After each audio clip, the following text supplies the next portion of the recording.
Assalamu alaykum azizlar. Bugun o'tilgan darsimiz asal pranik.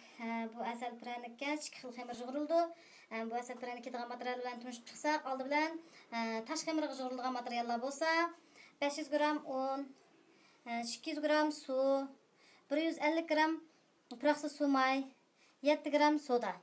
Bu ustiga ketgan xamirning materiallari. Hamda ketgan ish xamirga yig'ilgan materiallar bo'lsa,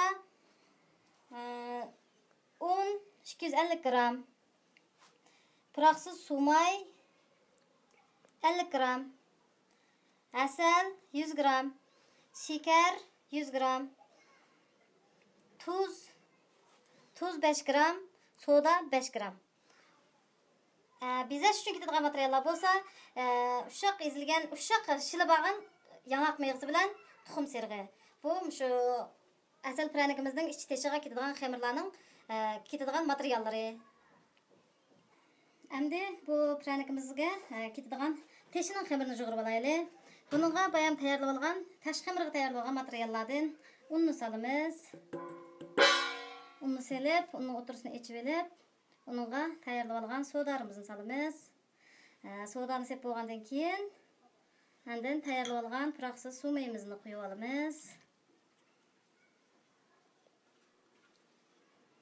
Puroqsiz suv mayini quyib olgandan keyin, andan keyin bayam tayyorlab olgan suyimizni az-azdan quyib xamir yig'iramiz.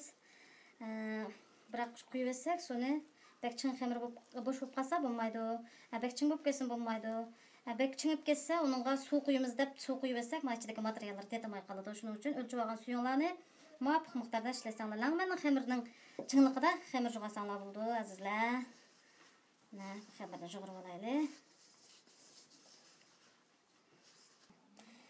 Bu teshining xamirini yig'irib bo'ldik. Endi buningga shu suvni intayin muvofiq darajada o'lchib olgan suvni chingroq bo'lib qolsa biroq quyutinglar. Agar suv jolaydigan shu bo'lib qolsa, uni bek bo'sh bo'lib ketsa, xamirimiz unjalaydigan shiqida unjalsanglar, buning maylar tetamaydigan shiq bo'lib qoladi. Shuning uchun buni shu tinganlarning xamirining tinganlarning xamiri bor, shu darajada yig'asanglar bo'ldi. Bu endi bu tashining xamiri.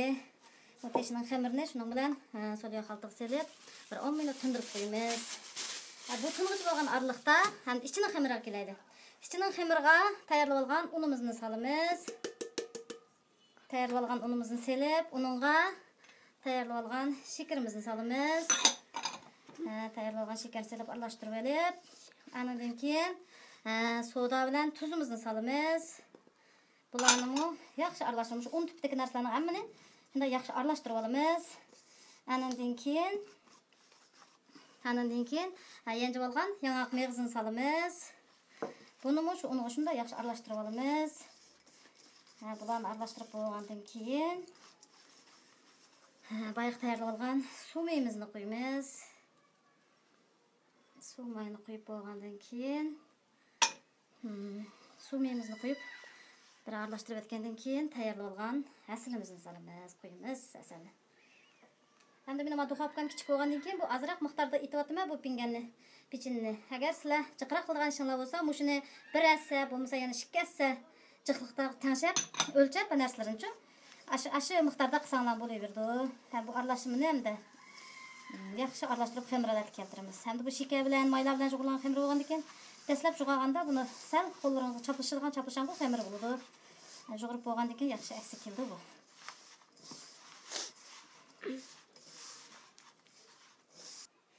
Hamda bayamqi ichki xamirni mana shunday xamir bo'ldi qolgan. Moy bilan asal bilan yig'ilgan xamir hamda azroq shu darajaga keldi.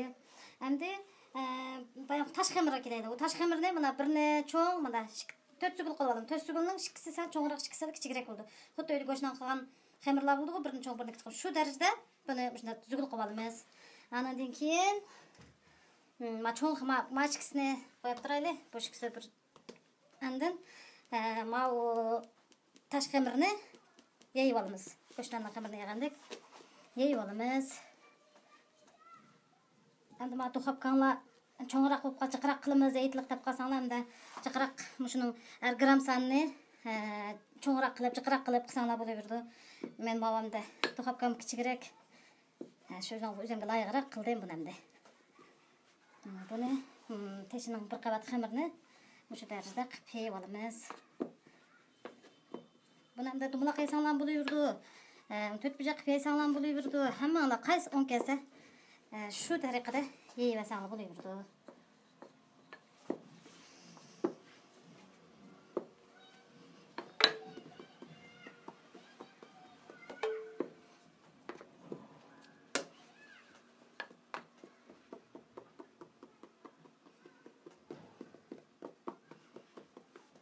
Shu tariqa yeyilib, buning ichiga bayamqi ichki xemiri asal bilan yangaq mevzi bilan yoğurgan xemirni shuning ichiga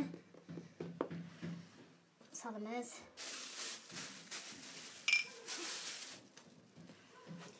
Buni elibla shundalam sasanglar bo'lmaydi. Buni ikkiga bo'lib elib, buni boshqa bir ambaldan da nipis qilib yeyib bunimi.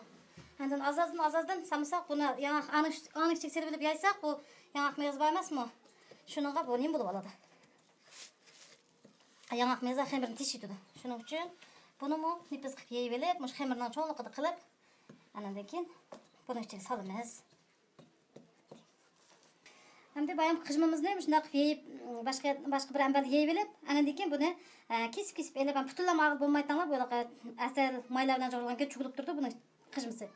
Ona kesib elib, mush raptasini keltiriblam, mush taş xemirning bir qavatning ustiga shunday solamiz. Andan keyin yana bir parcha xemir bizamiz, shuni ichiga yapadigan. Shu xemirimizni yeyib elib, shuni ustiga yapamiz, xuddi go'shnallarni qilgandek. Shunday qilib, buni yepib olamiz ustini. Shu tariqada yepib olamiz. Endi shunday quvvatlik, yaxshi pranik, shunday quvvatlik bo'lganlik uchun hamda inchiklikni xohlaydi. Shunday bo'lsa-mu, uyda bolalarimizga quvvatlik shunday pechenlarni qilib bersak, arziydi deb o'ylayman. Endi mana shunday qilib qo'ygandan keyin buni shunday asti-ustini chapib olgandan keyin shuni hamda yo'gaymiz. Yo'ganda buni biraqlamada yo'gaysak, bek tomchiqqa o'xshaydi. Men buni ikkiga bo'lib yo'gay. Qancha kichik bo'lsa, har qanday narsa qancha kichik bo'lsa, shuncha ko'rinishi shunda chiroyli qildi emasmi? Ko'rinishga chiroyli qildi. Shuning uchun buni men bunday o'tirdan ikkiga bo'ldim. Mush kesgan tarafidan ichiga qaritib bunday ham yo'gaymiz buni. Mana. Shunday chin qilib buni bunday ichiga qaritib yo'gaymiz azizlar.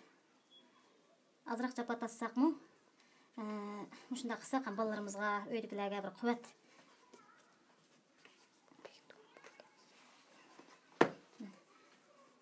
Bak tomroq bo'lib qolsa, sal ishivsak, shu darajada bo'ladi. Endi shikilsini shunday qilib turib olaylik.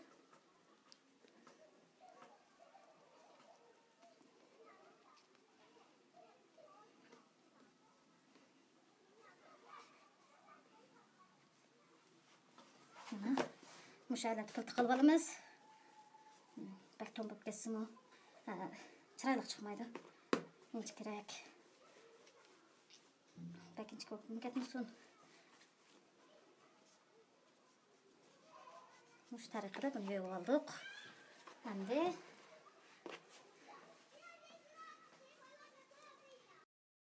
shu bizib olgan pranikimizni tuxumlarni yıkayıp üstüge ishilib olgan yangaq mevzlarini chechib, endi tayyorlab olgan shu pranikimizni oldin qisib olgan duxovkaga 170-180 gradus aralıq pişirme. Aradamның duxovkasining ahvoli o'xshamaganligi uchun, ammo duxovkalarning gradusini o'zinglar tanishlasanglar bo'ldi. Men shu 170 ta 180 gradus aralig'ida 35 minutda 40 minut aralig'ida pishirib chiqamiz. Mana misa duxovkaga chiqib ketdi. Mana bayamqi duxovkaga solgan pechenimiz mana shunday bo'lib pishib chiqdi. Shunda chiroyli ranglarimiz shunday kepti. Mana yiliq ichiga solgan asal xemirimiz mana meningdek bunday ko'pab bunday chiqsa, shunda muvaffaqiyatli pishgan bo'ladi. Ranglarimiz shunda chiroyli kepti.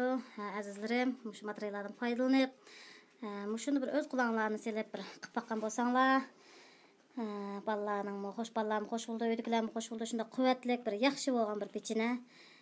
Ko'pdan ko'p rahmat azizlar.